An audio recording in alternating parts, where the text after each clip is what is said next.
ओम नमो नारायणाय नमः। सनातन धर्म के अनुसार हमारी भारतीय संस्कृति में मनुष्य के लिए जन्म से लेकर मृत्यु तक 16 संस्कारों के बारे में बताया गया है। इनमें से हर एक संस्कार एक निश्चित समय, एक सही समय पर किया जाता है। कुछ संस्कार तो शिशु के जन्म से पहले ही कर लिए जाते हैं, कुछ जन्म के समय पर और कुछ बाद में। महर्षि वेदव्यास स्मृति शास्त्र के अनुसार ये 16 संस्कार हैं: गर्भाधान, पुंसवन, सीमंतोन्नयन, जात कर्म, नामकरण, निष्क्रमण, अन्नपाशण, मुंडन, कर्णवेधन, उपनयन, विगारंभ, केशांत, समावर्तन, विवाह, पाणी ग्रहण संस्कार और अंत में अंत्येष्टि संस्कार।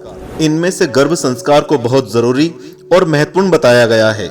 एक गर्भवती महिला के गर्भ में पल रहे शिशु को इस संस्कार के द्वारा संस्कारित किया जाता है, ताकि जब वह इस दुनिया में आए तो प्रतिभावान बने, एक अच्छा इंसान बने, अच्छाई के रास्ते पर चले और बुराई से दूर रहे। आज का मॉडर्न साइंस भी ये मान चुका है कि गर्भ में पल रहा शिशु किसी चैतन्य जीव की तरह व्यवहार करता है। वो हर चीज समझ रहा होता है, सुनता है और ग्रहण भी करता है। माता के गर्भ में आने के बाद से शिशु को संस्कारित किया जा सकता है और दिव्य संतान की प्राप्ति की जा सकती है। स्वागत है आपका आस्तिक स्पिरिचुअल सीक्रेट्स में। हर मंगलवार, गुरुवार, शनिवार और रविवार को हमारे वीडियोस देखने के लिए चैनल को अभी सब्सक्राइब करें और बेल आइकन दबाकर ऑल वाला नोटिफिकेशन चुनें। चलिए हिंदू पुराण के कुछ गर्भ संस्कार के किस्से सुनते हैं। आगे जाके इन बच्चों ने अपने अपने क्षेत्र में दुनिया पर राज किया। महाभारत काल में अर्जुन द्वारा अपनी पत्नी सुभद्रा को चक्रव्यूह की जानकारी देने और अभिमन्यु द्वारा उसे ग्रहण करके सीखने की पौराणिक कथा मात्र एक उदाहरण है, जिससे गर्भ में पल रहे शिशु के सीखने की बात प्रामाणिक साबित होती है। लेकिन आजकल लोग संस्कारों को नजरअंदाज कर देते हैं। पौराणिक कथाओं में भक्त प्रहलाद जब गर्भ में थे तब उनकी मां को घर से निकाल दिया गया था। उस समय उन्हें देवर्षि नारद मिले और उन्हें अपने आश्रम में शरण दी।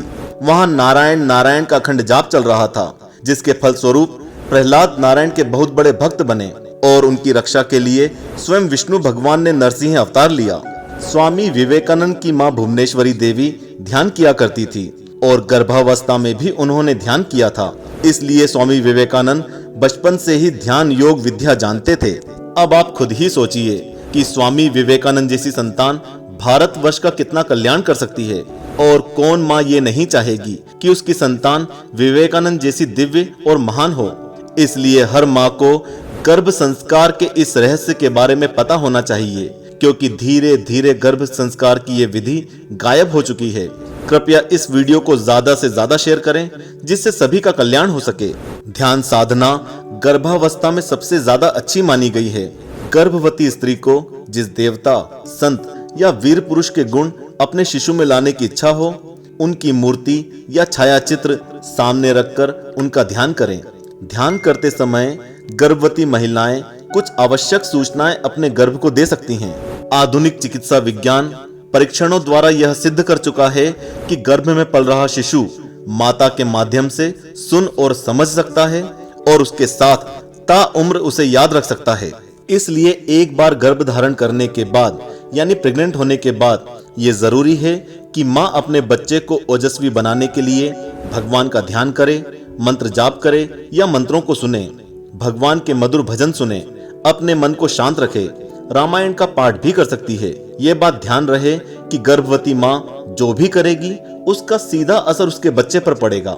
गर्भ संस्कार का सबसे बड़ा फायदा यही है कि गर्भवती माँ गर्भ में पल रहे शिशु को संस्कार देकर तेजस्वी संतान प्राप्त कर सकती है। गर्भ में पल रहे शिशु का मस्तिष्क अपनी माता के मस्तिष्क से जुड़ा होता है, इसलिए उसके साथ अच्छे विचारों का तालमेल बिठाएं। गर्भ काल में हमेशा अच्छे विचार ही अपने मन में लाएं। भले ही गर्भ में पल रहे शिशु को भाषा का ज्ञान नहीं होता, लेकिन वो माँ के मस्तिष्क में आने वाली हर जानकारी का मतलब समझ सकता है। इसलिए गर्भ के शिशु के साथ अर्थपूर्ण बातें करें, उसे अच्छी और आध्यात्मिक शिक्षा दें। गर्भ के दौरान आदर्श और बैलेंस डाइट यानी कि एक सिस्टमेटिक भोजन खाएं, ताकि उसके मस्तिष्क, उसका दिमाग अच्छी तरह से विकसित हो सके। उसके मस्तिष्क में ज्यादा जानकारियां इकट्ठी हो सके, ताकि उसकी याददाश्त बहुत मजबूत बने और वो किसी भी डिसीजन को जल्दी और अच्छे से ले सके। गर्भ संस्कार सही अर्थों में गर्भ में पल रहे शिशु के साथ माता का हेल्दी कन्वर्सेशन है। इस पीरियड में होने वाली हर एक्टिविटी, हर कन्वर्सेशन आपके बच्चे की पूरी जिंदगी बना या बिगाड़ सकती है। अब इसके कुछ आध्यात्मिक फायदे जान लेते हैं। जो व्यक्ति निरंतर किसी भी इष्ट का मंत्र जाप करता हो, उसके बच्चे के अंदर धीरे धीरे उसी इष्ट भगवान के गुण आ जाते हैं। इस कारण गर्भ संस्कार में गर्भवती माँ अपने किसी इष्ट भगवान के किसी भी मंत्र का मानसिक जाप कर सकती है। और हाँ, अगर किसी प्रेग्नेंट महिला को कोई भी मंत्र ना आता हो तो भगवान का नाम भी जप सकती है। उदाहरण के तौर पर अगर कोई भगवान कृष्ण का कोई भी मंत्र नहीं जानता हो तो सिर्फ कृष्ण कृष्ण कृष्ण कृष्ण नाम का निरंतर मन में या बोलकर जाप कर सकती है। इसके अलावा प्रेग्नेंट महिलाएं भजन या मंत्र जाप सुन भी सकती है। इस संस्कार को करने का एकमात्र कारण सिर्फ ये है कि भगवान के नाम से ही सभी ज्ञान की प्राप्ति होती है। अगर गर्भ में पल रहे शिशु के कानों में भगवान के दिव्य मंत्र या सिर्फ नाम की ध्वनि पड़ेगी, तभी उस शिशु को ज्ञान की अनुभूति होगी और जन्म लेगी एक दिव्य संतान, जो अपने परिवार के साथ साथ समाज कल्याण और मानव कल्याण में अहम भूमिका निभा पाएगी।